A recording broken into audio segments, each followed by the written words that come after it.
बजरंग बली हनुमंताच्या चरणी नतमस्तक होतो, कारण हा कार्यक्रम त्यांच्या आवाजात आहे. दुसरी महत्वाची गोष्ट, आज महापुरुषांची आठवण. ते महापुरुष म्हणजे स्वराज्य हा माझा जन्मसिद्ध हक्क आहे, तो मी मिळवणार. छत्रपती शिवाजी महाराजांनंतर या महाराष्ट्रात हेच उद्गार करणारे लोकमान्य टिळक यांची आत्मनिर्मिती त्यांच्याही चरणी नतमस्तक होतो. आणि जगबदल घालून घाल मन संपलेले भीमराव म्हणजे आंदोलनासाठी डॉक्टर बाबासाहेब आंबेडकरांचं वर्णन करतात की बाबा या देशामध्ये अतिशय गुणात्मक अशी परिस्थिती होती. मला वाटतं इंग्रजांच्या काळात किंवा नंतर की शोषित समाजाला, पीडित समाजाला, दलित समाजाला की शिवाजी करायची लोक त्यांच्या गळ्यामध्ये सगळी गुंडाळा मारायची. त्यावेळेस एकट्याला असं मान्य करायला एकच माणूस आता देश विरोधात छत्रपती शाहू महाराज सोडले. अख्खा देश छत्रपती शाहू महाराजांनी बरोबरचे सैनिक गायकवाड एवढी तो माणसं बाबासाहेब आंबेडकरांच्या बरोबर बाकी सगळे विरोधात एकट्याने जग बदललं. बुद्धीच्या बाबासाहेब आंबेडकर आणि त्यांना गुरु मानलं पुणे अण्णाभाऊ साठे आणि त्यांनी सांगितलं मी एकटा माणूस जर जग बदलतो बदकमत केलं का बाबासाहेब आंबेडकरांना कधी कोणाचं बदल केलं का कधी कोणाचं काय केलं का तर आपणही अण्णाभाऊ साठेंनी आपल्याला उपदेश केलाय. त्यांच्याला आपण जयंती साजरी करतो तर महत्वाचा शब्द त्यांचा असा आहे त्यांनी आपल्याला उपदेश केलाय की हे जग बदलत असलं, आपली परिस्थिती बदलायची असली, गाव बदलायचं असलं तर बुद्धीशिवाय पर्याय नाही. अण्णाभाऊ त्यांनी सांगितलं. आज त्यांचा लोकांनी प्रचार केला नाही, कमी प्रचार केला तर कधी मागासवर्गीय समाजात जन्मले म्हणून. परंतु माझी सर्वांना विनंती की थोर पुरुषांच्या जयंत्या कधीही जाती प्रतीत करायच्याच नसतात किंवा कुठलाही थोर पुरुष असेल, शिवाजी महाराज असतील, यशवंतराव होळकर असतील, बाबासाहेब आंबेडकर असतील, अण्णाभाऊ साठे असतील किंवा आणखी कुठला महापुरुष असेल तर कुणीही मला ह्याच्यावरती जर म्हणजे असं कुणी म्हणलं नाही बाबा मी आहे ना, मी काय म्हणलं मला बाबा इंग्रजाच्या घरात जन्म ती परमेश्वर किती निघी असते. त्यामुळं कुणाच्या प्रती जन्मला हा विजय महत्वाचा नाही, कोण किती हुशार आहे, कोण किती बुद्धिमान आहे हे जर आपण जाणलं आपण सुद्धा तसं होऊ शकतो. आता अण्णाभाऊ साठेंची जयंती साजरी करतो त्याचं कारण त्यांना आपण देव मानतो. आपण देवाची पूजा करतो मला म्हणजे वर्षात नसेल. आता मास्तरकडे कसं आहे अण्णाभाऊ साठेंची निरोधक पूजा करतो कारण ती माझं पाठच आहे त्यांचं किंवा सगळ्यात महापुरुषांचं पाठांतर आहे. आपण सगळे एकत्र जाऊन नवीन मंडळी अण्णाभाऊ साठेंना आपण देव मानलं. देव का मानलं? अण्णाभाऊ साठे श्रीमंत होते का? मरणाची गरीबी अण्णाभाऊ साठे अतिशय गरीबी पण फार मोठी बुद्धी. बुद्धीमुळे त्यांनी आपल्याला उद्देश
लढवतील त्याला घेतली मला महाराष्ट्रात मी बघायला येतो तीन माणसं साऱ्या दोन माणूस होतो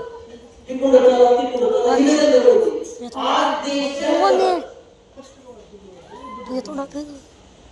आज देशाचा पंतप्रधान नव्हे जगाचा नेता आहे कशामुळं श्रीमंत जन्म घेतला का नाही फक्त स्वामी विवेकानंद पाठच केला त्यांचं चरित्र शरीरामध्ये स्मरण केलं आणि म्हणून ती लोक झालं तुम्ही आज मी असं तुम्ही कुणी असं अण्णाभाऊसाठी पाठ करा तुमच्या किती गरज होती पण आपल्याला जो जातीचा योग आहे आणि ह्याची गरज आहे असं जर आपण केलं जातीमध्ये वागलो तर एक दिवस ही भारत इंग्रजांपेक्षा जुलमी माणसं जेव्हा करतात इंग्रजांनी आता जुलूम केला नाही आणि ही आपल्या सगळ्या पिढ्यांसाठी धोक्याचं आहे म्हणून त्या महापुरुषांच्या जयंत्या करत असताना त्यांनी काय केलं आणि श्रीमंत केलं जगायची पंचायत शेवटी त्यांचं घर आहे होतं ना घर आहे त्यांचं मला मंडळी असतं घर होतं त्यांनी एवढं चांगलं सांगितलं आपण कुठं देणार केली पण त्यांनी कोणासाठी केलं स्वतःसाठी केलं काय स्वतःसाठी केलं तर किती श्रीमंत कसं झाले बाबासाहेब आंबेडकरांना ही वाटची आता त्यांनी काय सांगितलं मला पैसे बनवले आता ती एक म्हणजे त्यांच्याबद्दल हकीकत आहे ते सांगायचं यावेळेला की मला पैसे बनवलं मला गोरगरीब समाज तुमच्या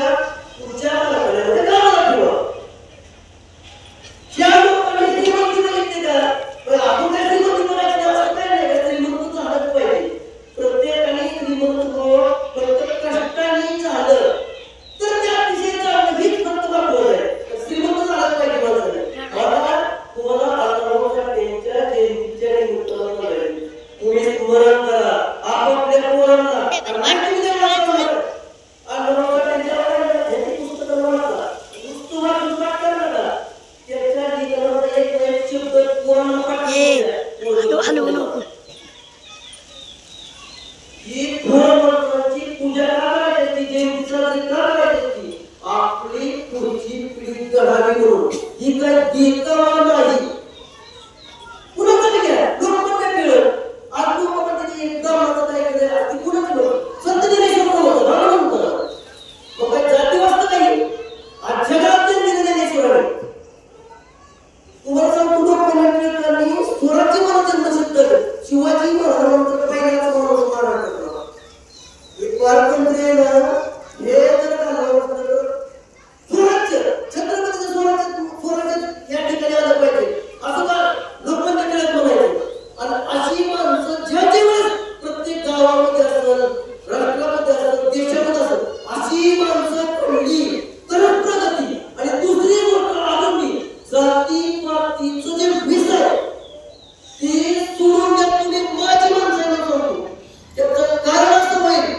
इंग्रज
त्यांचं प्रबोधन होणं महत्वाचं आहे आणि मोठमोठे करतात मोठमोठे त्यांचं कारण लिहितात की गावामध्ये प्रबोधन झालं पाहिजे महापुरुषांच्या जयंतीच्या निमित्त प्रबोधन झालं आणि त्या प्रबोधन झाल्यानंतर समाज टिकणार आहे समाजाने किती पैसा कमवू द्या मला माहिती आहे त्याला ज्ञानच पाहिजे एवढे मोठे ते झाले आंदोलनासाठी झालं आंबेडकर झालं मी हे सगळं केलं त्यासाठी रुपयाला नाही त्या माणसाची मंडळीला सांभाळते राहायला घर नव्हतं पूर्ण 5 वर्षाची लोक असतात पुरासाठी केले सगळ्या समोर प्रत्येक ठिकाणी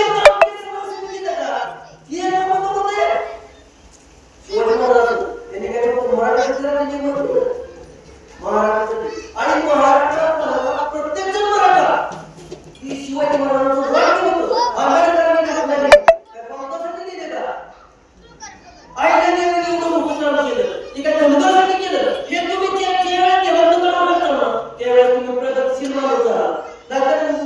पैसे कमवा राजकारण करा अजिबात काय नाही आता जे बाकीचे पुढे गेलं आता कुणी कुणाला बोलवलं तुमच्या बुद्धीला किंमत पुढे